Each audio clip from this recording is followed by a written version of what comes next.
A number of years ago, Jen and I were on a flight from Newark to Cozumel. We were going away for a couple of days, and the plane had a problem. There was a fire in the cockpit. The flight attendant comes running down the aisle yelling, "There's a fire in the cockpit!" And then a little while later, she comes running back down the other way and she yells, "Brace, brace, brace!" People are just freaking out all over the place. There's people that are yelling, screaming, crying. A lady in front of me fainted, and when she fainted, her husband was slapping her in the head trying to wake her up. Sheer pandemonium's breaking out across the plane. I literally was reading a book. I leaned over to my wife, I kissed her on the cheek, and I said to her, "Sweetheart, if we die, we've had a really good life, and I love you." And then I went back to reading my book. After a little while, we emergency landed in Tampa Bay. They literally took the flight attendants off the plane in gurneys. I checked my pulse when we landed on my Fitbit, and my pulse was 60. My calm was as real and as sure as my home in heaven.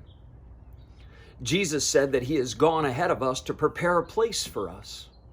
Paul, he said that our citizenship is not in this world, but we're just passing through. But our real citizenship, the one that's eternal, is in heaven. Jesus promised us in that same conversation with his disciples, when he promised a place for us, he promised us peace. Not like the world gives peace, not a peace based on your circumstances, not a peace based on whether or not you feel comfortable or healthy or secure, but a peace based on the realities of heaven. Heaven is a superior realm to earth, and the peace of heaven trumps all the circumstances of earth if we can just keep our eyes on Jesus.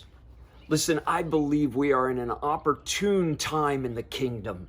I think there is a tremendous amount of fear out there in the world, the fear about the physical realities of the coronavirus, the fears that are going to come because of the economic realities that it's creating and will create.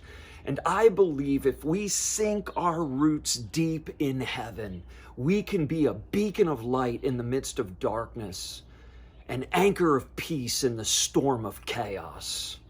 But we've got to tie deep roots into the peace of Jesus, the peace of heaven. I got to tell you, Jesus isn't nervous.